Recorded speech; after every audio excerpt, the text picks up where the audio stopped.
Hello everyone, this is our group's reflection videos presentation on of artificial intelligence and business law in Malaysia. Artificial intelligence is now used more and more in Malaysia. Many businesses use AI to help them work faster and better.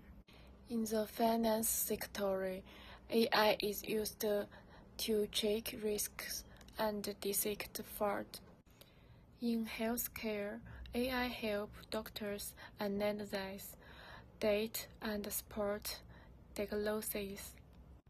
In agriculture, AI is used in smart farming to increase production. AI is also used in the oil and gas industry to improve safety and efficiency.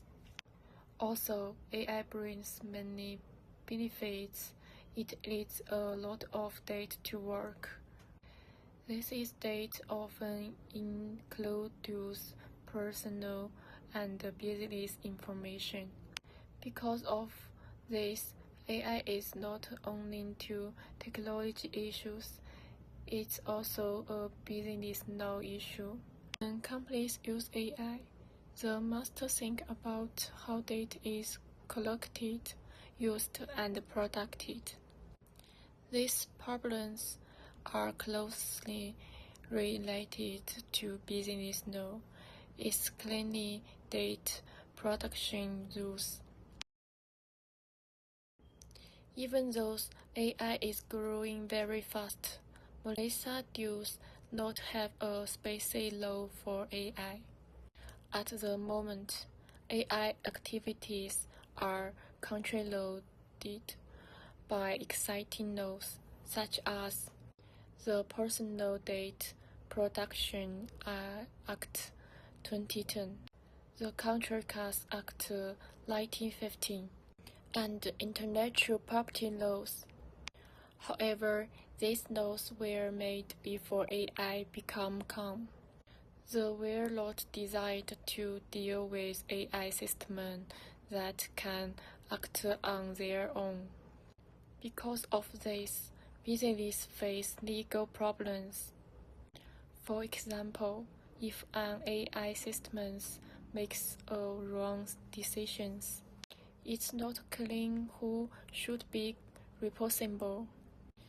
This creates anxiety for companies and also for customers. The gap between fast AI development and slow legal rules is the main problem discussed in the article. For this slide, I will focus on data privacy issues in AI application in Malaysia.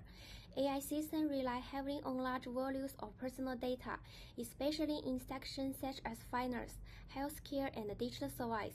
In Malaysia, personal data protection is mainly governed by the Personal Data Protection Act 2010 or PDPA. However, the PDPA was not designed for AI-driven data processing, decision-making, or AI training datasets. This creates challenge for business, particularly small and medium enterprise, in terms of compliance and data management. As a result, business face higher risk of data breach and legal uncertainty when using AI technologies. Moving on to contractual liability. Under Contracts Act 1915, only legal persons can enter into contracts, and AI systems are not legal entities. This raises the question of who is responsible when AI causes harm or financial loss. In practice, liability usually falls on developers, service providers, or businesses, depending on contractual terms. However, Malaysian contract law does not provide clear rules for liability involving AI decisions. From a business law perspective, this affects fairness, legal consistency, and business efficiency. Therefore, business laws are still reactive and not fully suited to AI-driven commercial activities. Next, I will analyze the commercial law regulatory issue regarding AI intellectual property right in Malaysia. The AI industry in Malaysia has integrated into commercial field such as finance and healthcare. The ownership of intellectual property rights for AI-generated content has become a new challenge in commercial law. Data from the Malaysian Intellectual Property Office in 2025 shows that there were 76 disputes over AI intellectual property rights in the past 12 months, and none of them could be legally resolved due to lack of legal basis. The core issue is that the current Copyright Act 1987 and Patent Law 1983 both take human authors and human inventors has the core right, directly excluding that the possibility of protection AI achievement from the perspective of commercial law principle.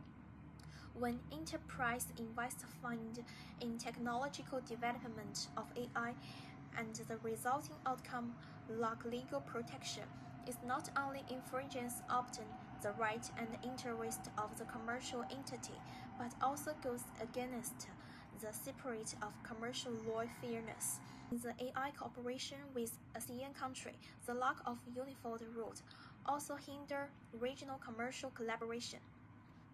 To overcome the difficulty, we study the regulatory experience of the European Union, China, and the UK. They find significant difference in their adaptability. The EU has assigned the ownership of AI outcome to controllers, which is logically consistent with commercial practice. However, the compliance requirements are stricter, which will increase the cost of the small and medium-sized enterprise in Malaysia. It's not suitable to be copied directly. China clearly stipulates that the ownership of AI content belongs to the service provider.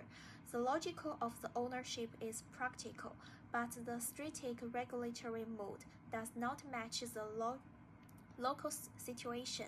Only some of the idea can be borrowed. In UK, enterprises are allowed to appeal for the patent for AI achievement, and they must prove the human has provided substantial guidance for the AI creation. This principle holds the highest reference value for Malaysia. I have two reflections. First, the commercial regulation lies between technological innovation. The intellectual property system in Malaysia is not longer suitable for the commercial application for AI, and commercial laws need to be adjusted dynamically. Second, cross-border experience cannot be directly replicated. It needs to be adjusted in light of the local condition.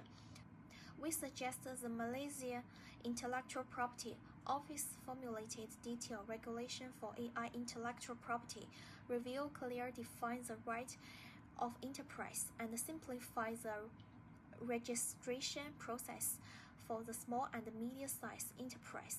The core of commercial law is not only regulate the market but also empower innovation. Rules must keep pace with technological development in order to protect the innovative achievement of local enterprise. Thank you for your listening. Thank you all.